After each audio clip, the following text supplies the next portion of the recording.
Deixa eu agradecer, saudar, desejar uma ótima tarde a essas duas jornalistas de primeira linha do nosso jornalismo político, Paula Sampaio e Sávia Barreto. Boa tarde, Paula. Boa tarde, Joelson. Sávia também. Prazer ter vocês aqui no estúdio. Boa tarde, Sávia. Olha, prazer.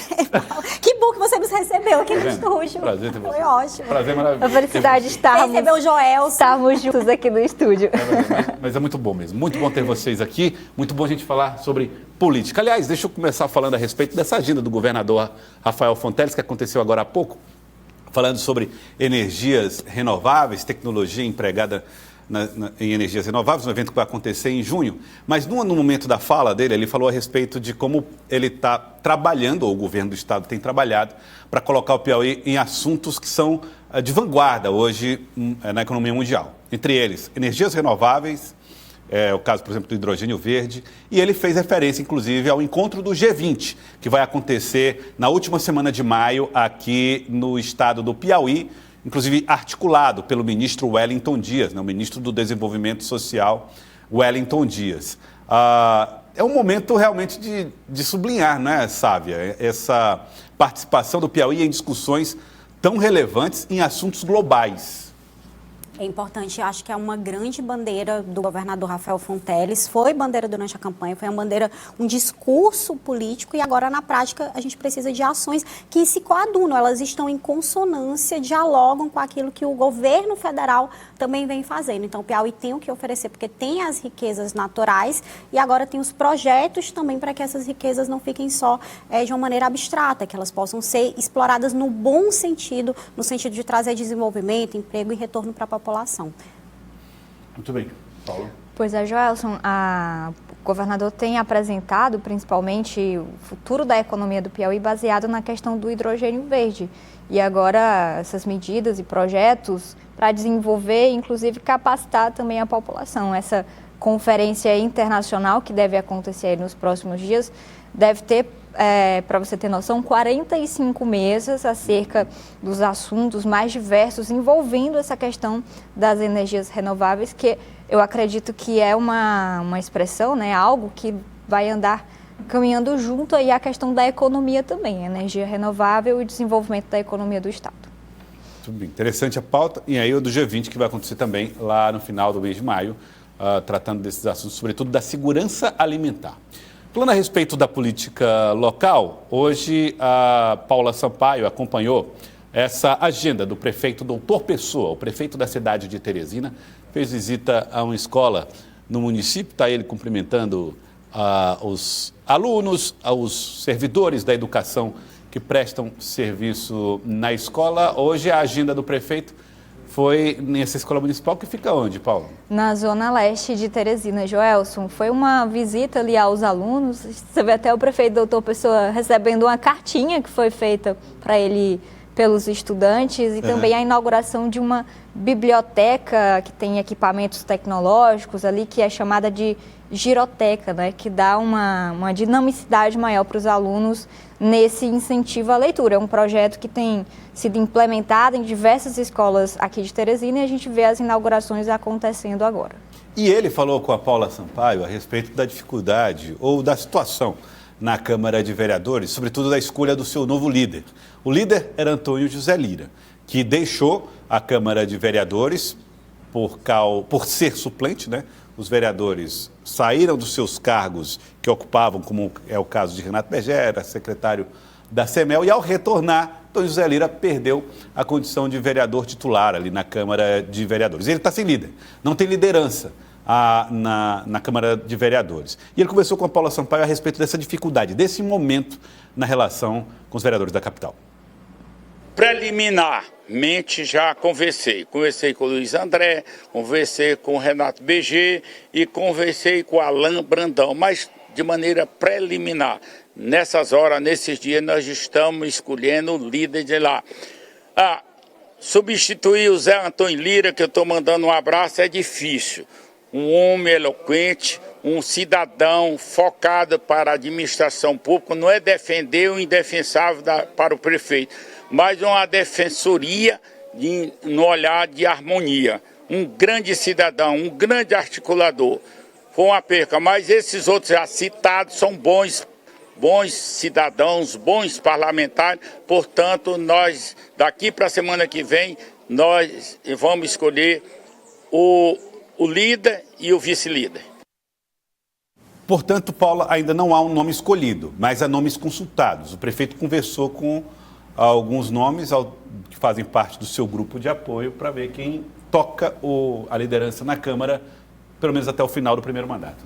O vereador Luiz André, ex-secretário ali de Meio Ambiente, Alain Brandão, que foi inclusive o relator do orçamento de 2 orçamentos encaminhados à Câmara pelo prefeito Doutor Pessoa, e o ex-secretário Renato Berger, que já foi líder antes de se afastar ali da Câmara para assumir a Secretaria de Meio Ambiente. O vereador Antônio José Lira, que é o suplente, deixou a Câmara ali no finalzinho do mês passado, na verdade no começo desse mês de abril, e até agora essas interlocuções elas seguem, Joelson, essas conversas.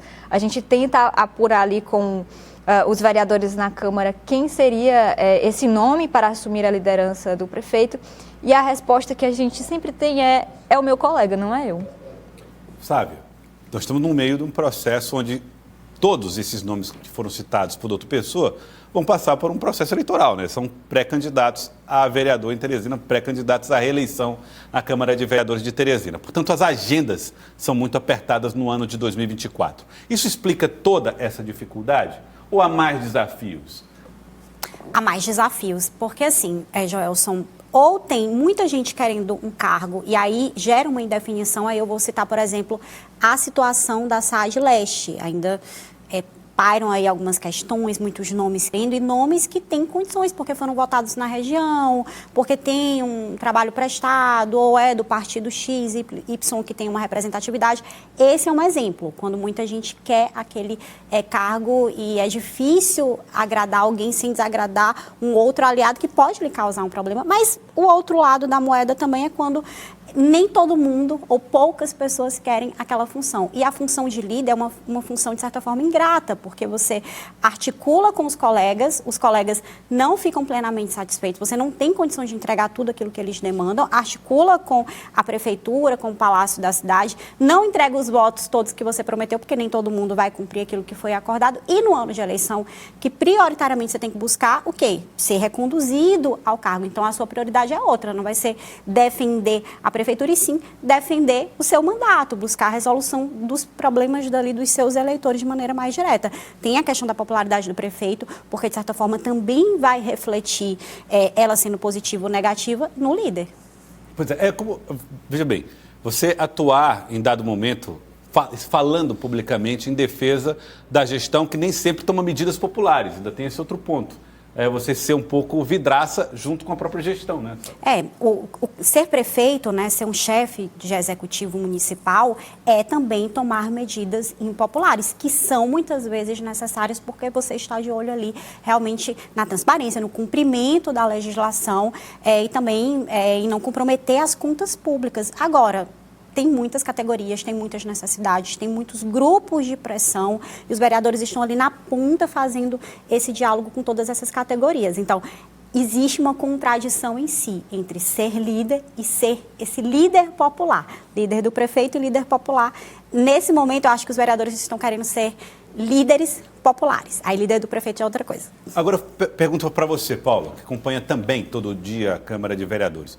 O prefeito não poderia evitar essa discussão? Na prática, poderia deixar essa reta final de primeiro mandato sem uma liderança? Os projetos polêmicos já foram bastante discutidos alguns, a Câmara vai entrar noutro ritmo, noutra vibração pré-eleitoral. Há a possibilidade dessa liderança ficar vaga e não causar tantos problemas assim?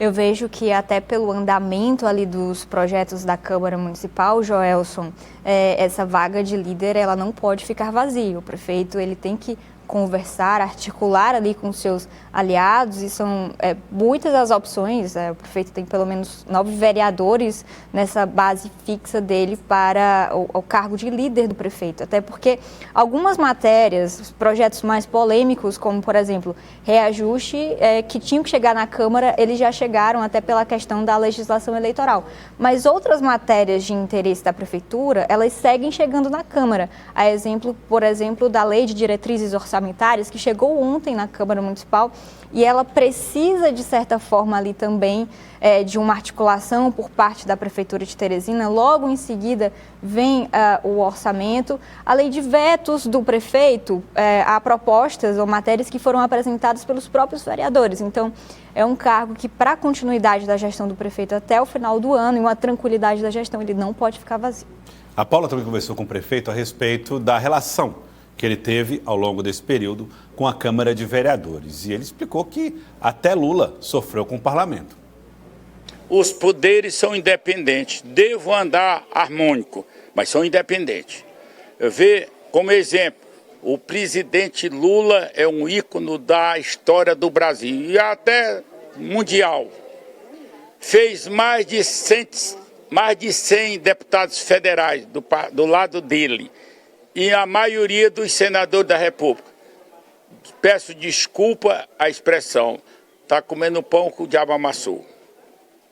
Os poderes são independentes, devo andar harmônico. Então, o que o prefeito pode fazer e seus colaboradores, nós estamos fazendo. Se alguém, por um motivo ou outro, quiser tomar uma decisão A ou B ou C, não vou impedir. Eu peço que deva continuar na harmonia.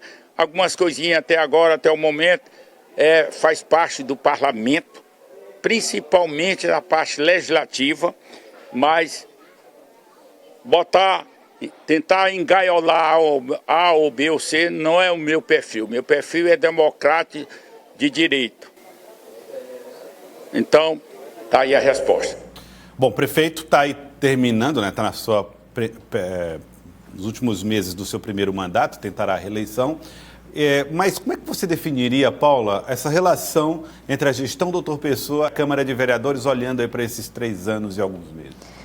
Eu vejo que através dessa declaração do prefeito, Joelson, ele, de certa forma, minimizou esses últimos acontecimentos que a gente viu na Câmara Municipal, por exemplo, em relação à questão do reajuste dos professores, onde uma emenda ali apresentada pelos vereadores acabou tumultuando um pouco esse processo de reajuste, essa categoria tão importante que é a do magistério, dos professores. Logo em seguida, a gente viu também uma situação acerca do próprio reajuste linear, mas eu vi que o prefeito Doutor Pessoa minimizou essa situação em relação à base dele, a própria condução ali na Câmara Municipal, citando até o presidente Lula, né?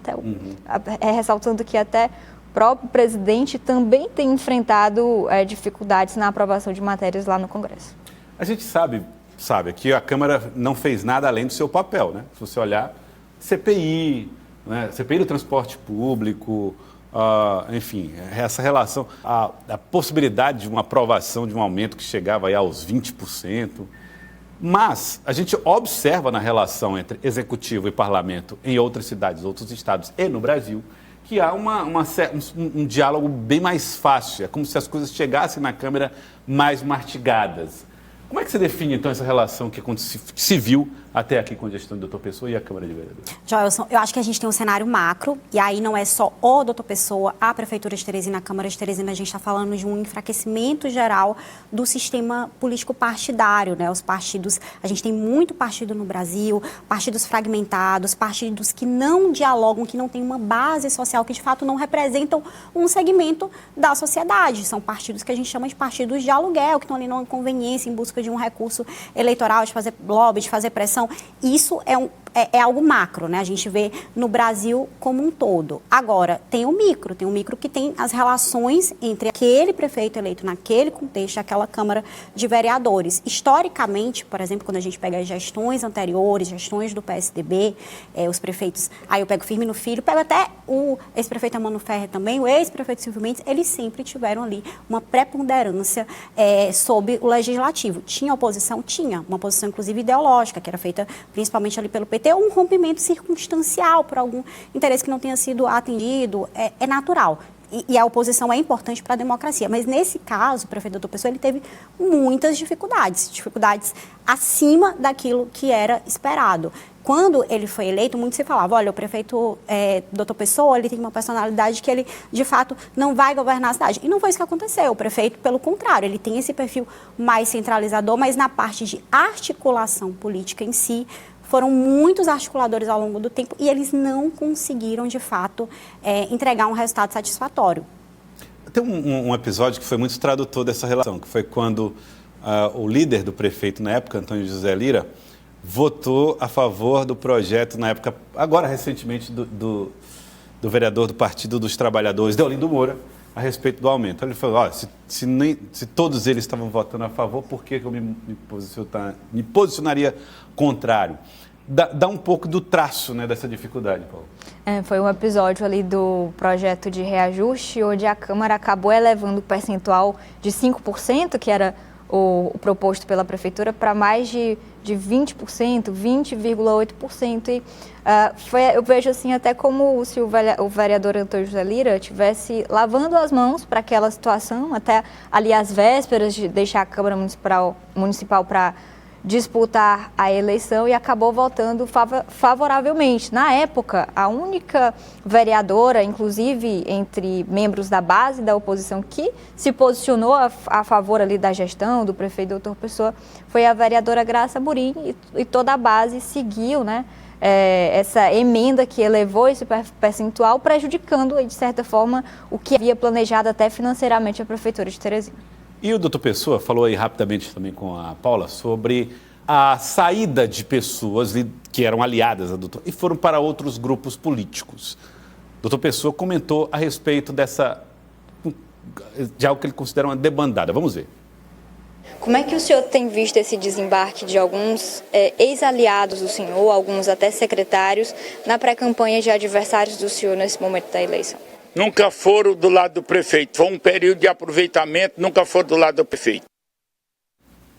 Objetivo, direto, um pouco irritado. Ele falou a respeito dessa situação, Paulo. Joelson, a gente tem visto, principalmente durante esses 30 dias da abertura da janela partidária, o desembarque de alguns, agora, ex-aliados do prefeito Doutor Pessoa, alguns nomes que, inclusive, ocupavam até secretarias ali na gestão, mas eram nomes que, até dentro da própria base do prefeito, não é, sabe, do próprio grupo, já era esperado que deixassem a gestão. E agora segue essa missão, até a Sávia citou a questão da SAAD Leste, de articular com os aliados que ficaram para evitar mais baixas aí nesse grupo do prefeito que disputa a reeleição e vai precisar desse grupo nas ruas. Quando as análises começaram a ser feitas, sabe, você, por Paula, por Elivaldo, eu começava a olhar para a situação que envolvia o prefeito Doutor Pessoa e todos os seus liderados e via que, imaginava até que a situação ao final seria um pouco mais complicada. Doutor Pessoa, é verdade, não está, por exemplo, no Republicanos, e o Republicanos, né, incluindo Jeová Alencar, foram para outro palanque. Entretanto, ele tem um partido, PRD, e 7 nomes que estão na Câmara de Vereadores neste partido, do partido do prefeito. Será que não é uma visão também muito pessimista quando se fala sobre essa debandada ou essa saída de liderados junto do prefeito? Olha, eu acho que ela é mais realista, Joelson, porque os vereadores eles estão sempre buscando perspectivas de poder. Quem tem mais possibilidade de ser o futuro prefeito, qual o grupo que eu posso me aliar para ter mais benefícios? E muitos desses vereadores, também justiça seja feita, ou suplentes, se beneficiaram do Palácio da Cidade, da estrutura da Prefeitura de Teresina. Tanto que vão disputar a eleição ou reeleição agora com muito do suporte que foi dado no passado pelo prefeito. Por isso que o prefeito aponta essa ingratidão. Agora, por outro lado, a gente sabe que eram pessoas que já davam sinalizações de rompimento, inclusive não votando, não estando presente em eventos com o prefeito. Era uma série de sinalizações, né? E, de fato, consequência natural do jogo político que foi feito. Nós vamos virar um pouco essa página, mas antes de virar, eu quero perguntar uma coisa para vocês, porque eu estou intuindo que ainda haverá mudança de partido. O partido que hoje está com o bloco X pode ir para o bloco Y. Vocês ainda prevêem mudança de sigla importante se movimentando entre palanques? Eu prevejo uma mudança, a possibilidade do PL, aqui vou ser bem específica, o PL do vereador Luiz André, o PL do vereador Leonardo Eulálio, por conta da ascendência do senador Ciro Nogueira em Brasília, com o presidente nacional, Valdemar da Costa Neto, para que esse partido fique ali no eu ia falar guarda-chuva, guarda-sol, né, que a gente está em Teresina, do ex-prefeito Silvio Mendes. Aí seria uma mudança realmente...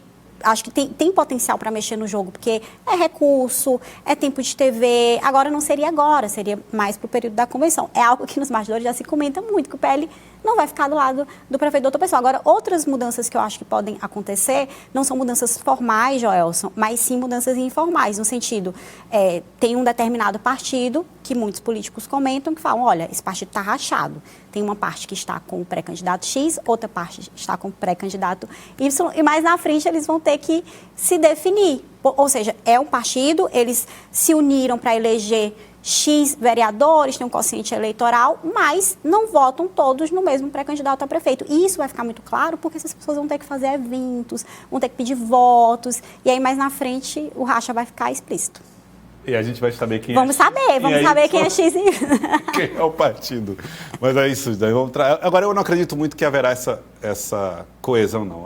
Já vimos muitas vezes esses partidos irem para a disputa proporcional bem divididos, não é uma novidade. Chega a ser a regra, informal. Chega a ser a regra, é verdade. Você prevê, Paula, muitas mudanças ainda de siglas, partidos? O PL é um partido, de fato, que se deve prestar atenção sobre o posicionamento dele em relação às eleições 24? Joelson, eu concordo com a Sávia, principalmente em relação à questão do PL. Eu acho que é um partido que ele está bem dividido ainda, até em relação a esse comando aqui em Teresina, e a posição em relação à Prefeitura de Teresina. Tanto é que a gente teve aquela declaração do presidente do partido, Leonardo Eulálio, que afirmou que se o partido ouvi-lo, ficaria ao lado do prefeito doutor Pessoa. Então, é um sinal de que há uma abertura ainda para alguém que não está querendo ouvir essa orientação do diretório. O partido ainda não ouviu todo.